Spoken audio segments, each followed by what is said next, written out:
Hello दोस्तों, नमस्कार। मेरा नाम है शिवा और आप लोग देख रहे हैं शिवा सिलेक्शन पॉइंट। मैं दोस्तों आज आपके लिए लेकर के आया हूँ एसएससी जीडी प्रीवियस ईयर का क्वेश्चंस और भी प्रैक्टिस सेट 2027। जो दोस्तों ये है 26 का प्रीवियस ईयर, लेकिन 27 में इसी प्रकार का क्वेश्चन पूछे जाने की संभावना है। ठीक है, तो एक प्रीवियस ईयर हम क्यों क्वेश्चन को सॉल्व करते हैं, ताकि हमें पता चलता है कि कैसा क्वेश्चन पूछ रहा है और आगे की जो है कैसा क्वेश्चन पूछे जाने की संभावना है। ठीक है, इसलिए हम प्रीवियस का जो है प्रैक्टिस सेट सॉल्व करते हैं। ठीक है, प्रीवियस ईयर प्रैक्टिस सेट जो है जब भी सॉल्व करें तो दोस्तों आराम से सॉल्व करिए। देखिए, आराम आराम से सॉल्व करने में क्वेश्चन को जब ध्यान से पढ़ेंगे आप लोग, तो क्वेश्चन का जो आंसर निकाल सकते हैं आप लोग। ठीक है, तो यदि आप लोग इसको सॉल्व करने से पहले आप लोग सबसे पहले आप लोग हमारे इस चैनल को लाइक सब्सक्राइब शेयर कमेंट कर दीजिए, ताकि मैं आपको बीच में जो है परेशान ना करूँ। ठीक है, मैं इसके लिए बीच में जो है वीडियो को ना रोकूँ। चलिए, आप लोग जल्दी से जल्दी लाइक सब्सक्राइब शेयर कमेंट करिए, जल्दी जल्दी।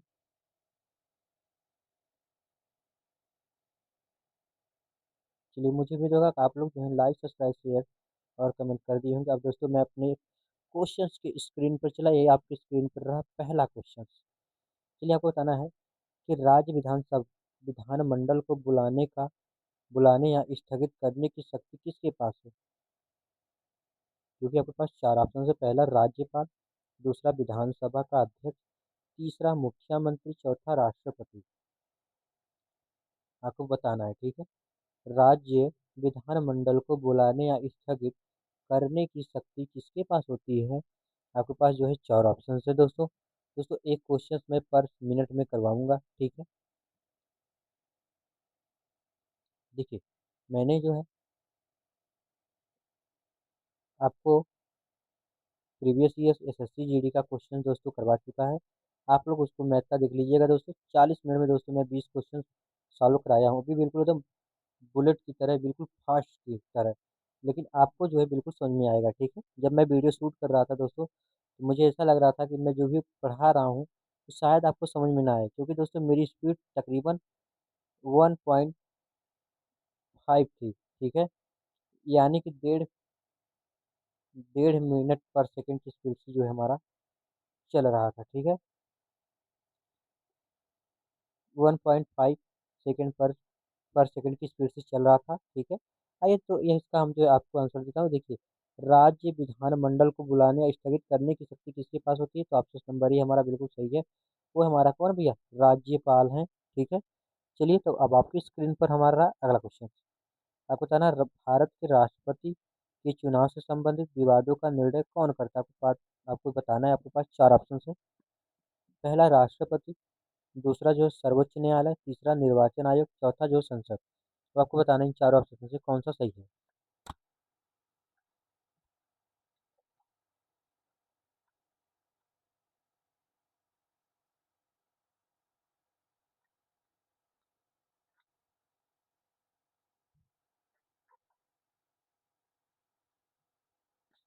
चलिए, तो मैं आपको जो है इसका आंसर देता हूँ। देखिए, इसका जो हमारा आंसर कौन सा है, आपको बताना है कि आपसे पूछा था कि भारत के राष्ट्रपति के चुनाव से संबंधित विवादों का निर्णय कौन करता है। आपके पास जो चार ऑप्शन है वो है ऑप्शन नंबर 20, सर्वोच्च न्यायालय के न्यायाधीश। ठीक है, हमारे पास जो है दो कोर्ट हैं। पहला हाई कोर्ट, एक है सुप्रीम कोर्ट। यदि दोस्तों कोई हाई कोर्ट में जो हार जाता है, तो सुप्रीम कोर्ट में जाकर जो है दोबारा से जो है वहाँ पे अपनी हाजिरी लगवा सकता है, अपना केस लड़ सकता है। ठीक है, तो चलिए अब हम आगे बढ़ते हैं। देखिए दोस्तों, मुझे जीएस के बारे में ज़्यादा तो कुछ पसंद नहीं, मतलब कि सॉरी दोस्तों, ज़्यादा कुछ तो पता नहीं है। लेकिन मैं आपको इतना ज़रूर बताऊंगा कि मैं आपको जो जीएस करवा रहा हूँ दोस्तों, मैंने सोचा कि मैं इसका जो थ्योरी भी लेके आऊँ। लेकिन दोस्तों मैं थ्योरी बना नहीं पा रहा था। एक बार मैं बनाने की कोशिश किया था, लेकिन जो हमारा थ्योरी सारी चौपट हो गई थी। ठीक है, हर क्वेश्चन की चौपट हो गई थी, उनमें ऑप्शन भी गड़बड़ हो गया था। ठीक है, चलिए, आपको बताना है, मांड एक अर्थशास्त्री लोक शैली किस राज्य से उत्पन्न हुई है। गुजरात, राजस्थान, हरियाणा, मध्य प्रदेश। आपके पास जो है चार ऑप्शन है। आपको इन चार ऑप्शन में से बताना है कि हमारा ऑप्शन कौन सा सही है। ठीक है, जो आपके पास जो है चार ऑप्शन है, तो आपको बताना है। तो देखिए मांड एक अर्थशास्त्री लोक शैली किस राज्य में जो है तो हमारा है राजस्थान। ऑप्शन नंबर बी बिल्कुल राइट है। चलिए अब आपके स्क्रीन पे रहा हमारा अगला क्वेश्चन। अब आपको जो इसका आंसर देना कह रहा है कि ध्वनि प्रतिध्वनि को स्पष्ट रूप से सुनने के लिए ध्वनि के स्रोत से बाधा की न्यूनतम दूरी होती है 34.4 मीटर, 22.5 मीटर, 17.2 मीटर, 10.6 मीटर। आपको बताना इन चारों ऑप्शन में से कौन सा हमारा बिल्कुल राइट हो सकता है। ठीक है, चलिए तो जो हमारा ऑप्शन नंबर कौन सा है आपको बताना है। तो हमारा ऑप्शन नंबर जो है ऑप्शन नंबर सी बिल्कुल हमारा राइट है। ठीक है, 17.2। चलिए अब आपकी स्क्रीन पर रहा हमारा 25 जो है पांचवा क्वेश्चन। ठीक है दोस्तों, कौन सा क्वेश्चन हमारा पांचवा क्वेश्चन। अब आपको जो है इसका आंसर देना रहेगा। चलिए तो अब आपकी स्क्रीन पर हमारा आ गया क्वेश्चन। आपको बताना है कि सिडनी शेल्डन का कौन सा उपन्यास द्वितीय विश्व युद्ध और एक दुखद प्रेम कहानी पर आधारित है, आपको बताना है। चलिए सिडनी शेल्डन का कौन सा उपन्यास द्वितीय विश्व युद्ध और एक दुखद प्रेम कहानी पर आधारित है। Tell me your dream, if tomorrow comes, the other side of midnight, या फिर बताना आपको windmills of the gods. आपके पास जो है चार ऑप्शन है, इन चार ऑप्शन का बताना है। ठीक है, इनको बताना है इन चार ऑप्शन में से कौन सा हमारा ऑप्शन सही है, बिल्कुल राइट है।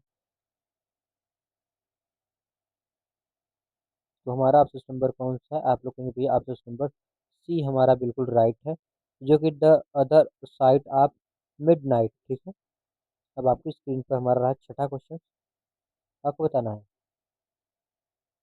चलिए यह रहा आपकी स्क्रीन पर। भारत के उत्तरी मैदान मुख्यतः किस प्रकार की मिट्टी पाई जाती है। ठीक है, मिट्टी के जमाव से निर्मित है। ठीक है भैया, भारत के उत्तरी मैदान मुख्यतः किस प्रकार की मिट्टी के जमाव से निर्मित है। पहला है काली मिट्टी, जलोढ़ मिट्टी, लेटराइट मिट्टी, लाल मिट्टी। ठीक है, आपको बताना इन चारों में से कौन सा हमारा बिल्कुल राइट है। क्योंकि आपके पास चार ऑप्शन है, आपको इन चारों ऑप्शन में से बताना है। तो वह हमारी है भैया जलोढ़ मिट्टी। कौन सी मिट्टी, जलोढ़, जलोढ़ कह सकते हैं भैया, जलोढ़ मिट्टी। चलिए अब आपकी स्क्रीन पर हमारा अगला क्वेश्चन। आपको बताना है कौन सी नदी विश्व का सबसे बड़ा नदी द्वीप माजुली बनाती है। शायद दोस्तों इसका हिंदी का मतलब जो एक मतलब ये भी हो सकता है, माजुल का शायद हो सकता है डेल्टा, डेल्टा बनाती है। ठीक है, कौन सी भी नदी विश्व का सबसे बड़ा डेल्टा बनाता है, तो आपको बताना ही बनाती है। ठीक है, माजुली मतलब शायद वही होता होगा डेल्टा।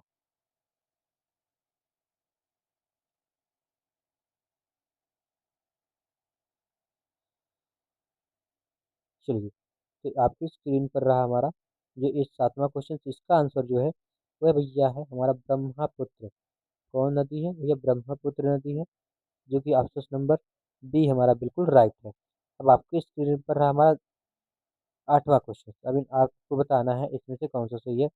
किस भारतीय युवा एथलीट ने 5000 मीटर रेस काक को 20 मिनट से कम समय यानी कि 19 मिनट 24 सेकेंड 24.48 सेकेंड में पूरा करके राष्ट्रीय रिकॉर्ड तोड़ा। आपको बताना है कि किस भारतीय युवा एथलीट ने यानी दोस्तों 5 किलोमीटर की रेस जो है 20 मिनट से भी कम समय में यानी कि 19.24 में पूरा करके भारत विश्व का रिकॉर्ड तोड़ दिया। तुषार पवार, योगिता, नितिन गुप्ता, प्रशांत कुमार। आपको बताना इन चारों में से कौन सा सही हमारा है। तो हमारा जो आंसर है भैया वो हमारा है Nitin Gupta. Option number C जो कि हमारा बिल्कुल राइट है। चलिए अब आपकी स्क्रीन पर हमारा नवा क्वेश्चन।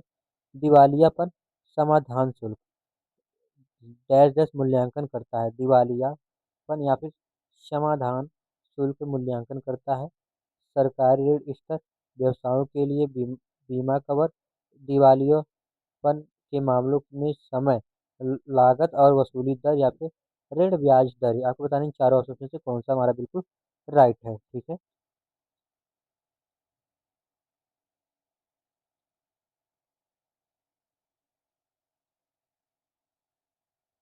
चलिए, तो आइए मैं इसका जो आपको आंसर देता हूँ। ये हमारा आंसर है ऑप्शन नंबर डी, ऋण ब्याज दरें, जो कि ऑप्शन नंबर कौन सा सही है भैया? ऑप्शन नंबर डी हमारा जो हमारा है बिल्कुल राइट है। ठीक है, हमारा कौन सा है? यह ऋण ब्याज दरें। चलिए, अब आपकी स्क्रीन पर रहा हमारा अगला क्वेश्चन। चलिए, आपको बताना है कि इसरो द्वारा 2025 में अनावरण किए जाने वाले भारतीय अंतरिक्ष स्टेशन बीएस का नियोजन किस उद्देश्य क्या है?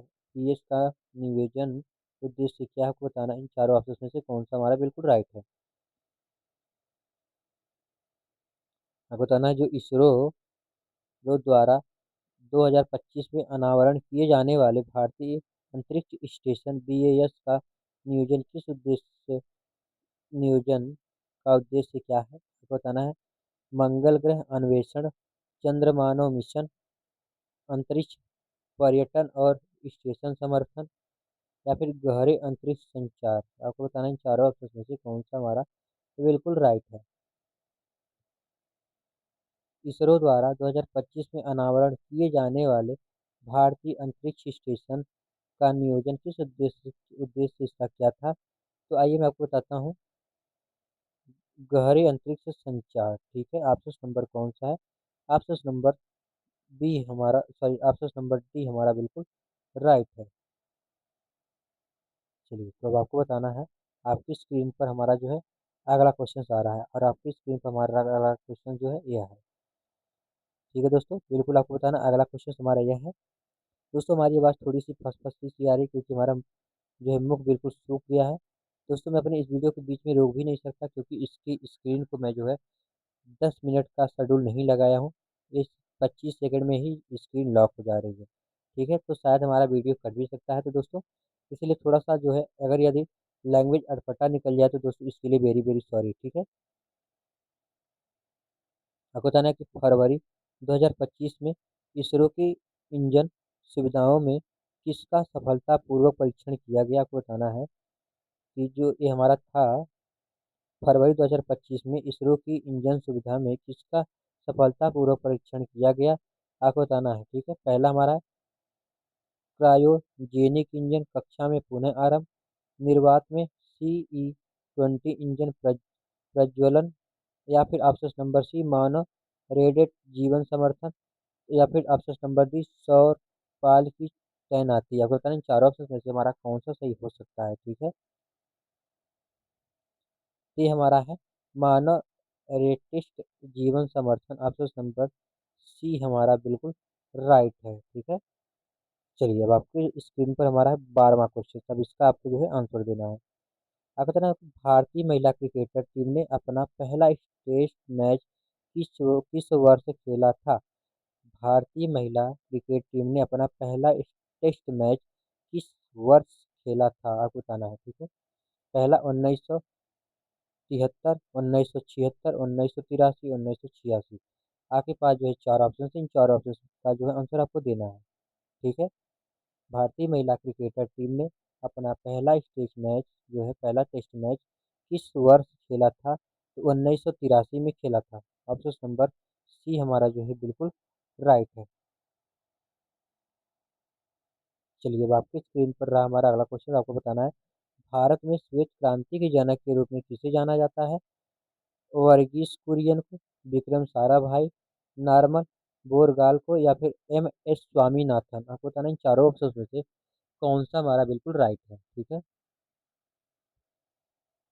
आपके पास जो हमारा 13वां क्वेश्चन आपकी स्क्रीन पर रहा। भारत में विश्व क्रांति के जनक के रूप में किसे जाना जाता है? तो उन्हें जाना जाता है, उनका नाम है विक्रम साराभाई। ऑप्शन नंबर हमारा कौन सा सही है? ऑप्शन नंबर हमारा बी बिल्कुल राइट है, विक्रम साराभाई। ठीक है, चलिए, अब आपकी स्क्रीन पर रहा हमारा अगला क्वेश्चन। कह रहा है कि 1959, सॉरी दोस्तों, 1956 के औद्योगिक नीति प्रस्ताव ने उद्योगों को कितनी श्रेणियों में वर्गीकृत किया है? आपको बताना है 1956 की औद्योगिक नीति प्रस्ताव ने उद्योगों को कितनी श्रेणियों में वर्गीकृत किया? 2, 3, 4, 5। आपके पास चार ऑप्शन है, आपको बताना है इन चारों ऑप्शन में से कौन सा हमारा सही होगा, जो कि हमारा 14वां क्वेश्चन है। ठीक है, चलिए। तो ये हमारा है ऑप्शन नंबर सी, जो कि ऑप्शन नंबर सी यानी कि 4। ठीक है, चलिए अब आपकी स्क्रीन पर रहा हमारा अगला क्वेश्चन। आपको बताना है कि भारत में 2025 में भारत डेनमार्क संबंधों को मजबूत करने के लिए night cross of the award order of ban Dan broke से किससे सम्मानित किया गया। 2025 में भारत डेनमार्क संबंधों को मजबूत करने के लिए night cross of the order of Dan broke से किसे सम्मानित किया गया। विक्रम शंकर को, विजय शंकर को, राजनाथ सिंह को, आशीष कुमार घोष को, नटराजन चंद्रशेखरन को। ठीक है, आपको बताना इन चारों ऑप्शन में से हमारा कौन सा सही है। ठीक है, आपको बताना है 2025 में भारत डेनमार्क संबंधों को मजबूत करने के लिए night cross of the order और ऑफ डैन ब्रोक से किसे सम्मानित किया गया था। तो ऑप्शन नंबर बी हमारा जो है सही है, राजनाथ सिंह।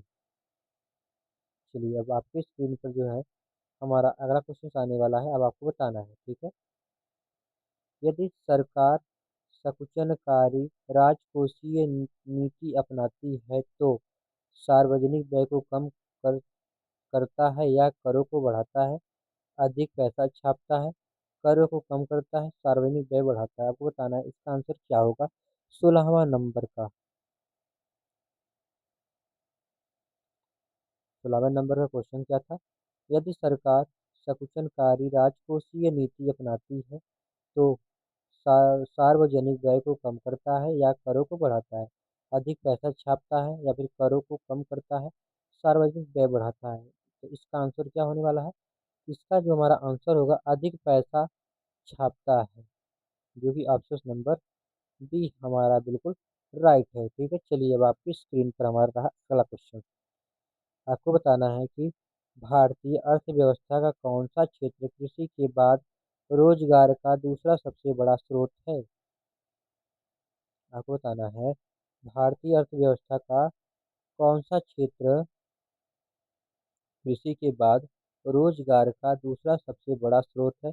बड़े पैमाने पर पूंजी गहन औद्योगिक उद्यम, सूक्ष्म लघु और मध्यम उद्यम एमएसएमई, तीसरा जो है सूचना औद्योगिकी और सॉफ्टवेयर सेवाएं, चौथा है परिवहन और रसद बुनियादी ढांचे, जो कि 17 नंबर का आपको बताना है। ठीक है, तो इसका जो हमारा आंसर है वो हमारा ऑप्शन कौन सा भी है, सूचना प्रौद्योगिकी और सॉफ्टवेयर सेवाएं। ऑप्शन नंबर सी हमारा बिल्कुल राइट है। चलिए अब आपकी स्क्रीन पर रहा हमारा 18वां क्वेश्चन। इस 18वें क्वेश्चन का जो है आपको आंसर देना है। मार्च यानी 1 मार्च 2025 25 तक भारत में 10 करोड़ सक्रिय घरेलू एलपीजी उपभोक्ता हैं, जिनमें 10.33 करोड़ पीएमयूवाई लाभार्थी शामिल हैं। आपको बताना है कि जो 1 मार्च 2025 तक भारत में डैश डैश करोड़ सक्रिय घरेलू एलपीजी उपभोक्ता हैं, जिसमें 10.33 करोड़ की पीएमयूवाई लाभार्थी शामिल हैं। तो आपको बताना है 32.94, 38.94 या फिर 42.94 या फिर 22.94। ठीक, 42.94, 22.94। आपको बताना है इन चारों ऑप्शन का कौन सा हमारा सही है। तो हमारा जो है 18वां क्वेश्चन था। तो ये भी इसका आंसर कौन सा होगा दोस्तों। ऑप्शन नंबर बी हमारा बिल्कुल राइट है, 38.94। ठीक है, चलिए ये रहा आपकी स्क्रीन पर हमारा जो अगला क्वेश्चन। निम्नलिखित में से किस वर्ष के आर्म्स एक्ट संशोधनों ने विद्रोह किया था। 1821, 1855, 1885, 1803। आपको बताना है इन चारों ऑप्शन में से कौन सा हमारा सही है। निम्नलिखित में से किस वर्ष के आर्म्स एक्ट संशोधनों ने विद्रोह किया था। 1821, 1855, 1885, 1803। आपके पास जो है चार ऑप्शन है। चलिए, तो ये जो हमारा आंसर है कौन सा सही है हमारा। निम्नलिखित में से किस वर्ष के आर्म्स एक्ट संशोधनों ने विद्रोह किया था। 1885, जो कि ऑप्शन नंबर सी हमारा बिल्कुल राइट है। ठीक है, चलिए तो अब आपकी स्क्रीन पर रहा हमारा अगला क्वेश्चन। आपको बताना है ईसाई कस्म मिशनरी, देखिए, ईसाई मिशनरियों द्वारा स्थापित श्रीरामपुर कॉलेज किस नदी के तट पर स्थित था? हुगली, यमुना, दामोदर, महानंदा। ठीक है, आपको बताना है इन चारों ऑप्शन में से कौन सा सही है। ईसाई मिशनरियों द्वारा स्थापित शेरापुर कॉलेज किस नदी के तट पर स्थित है? आपके पास चार ऑप्शन है। हुगली नदी, यमुना नदी, दामोदर नदी, महानंदा नदी। ठीक है, आपके पास जो है चार ऑप्शन है, आपको बताना है। तो हमारे जो इस चौथा ऑप्शन का जो आंसर है, ईसाई मिशनरियों द्वारा स्थापित गोरख श्रीरामपुर कॉलेज जो है, ये हमारा यमुना नदी के तट पर है। अब आपसे एक क्वेश्चन मैं पूछ रहा हूँ, आगरा किस नदी के तट पर बसा है? आपको बताना है। ठीक है, इसी चार ऑप्शन में से आपका एक आंसर सही होगा। तो यदि आपको पता होगा तो आप लोग हमें जो है कमेंट कर सकते हैं। और दोस्तों, मैं अपने क्लास को खत्म करने से पहले आपको एक छोटी सी बात बता दूं, यदि आपको पीडीएफ चाहिए तो आप लोग जो है हमारे शिवा सिलेक्शन पॉइंट पीडीएफ जो है वहां से जाकर के क्या कर सकते हैं भैया, डाउनलोड कर सकते हैं। ठीक है, तो चलिए, तो हमारा जो है आज का सेशन यहीं पे समाप्त होता है दोस्तों। फिर मिलते हैं हम लोग एक अगले वीडियो में। तब तक के लिए दोस्तों बाय बाय।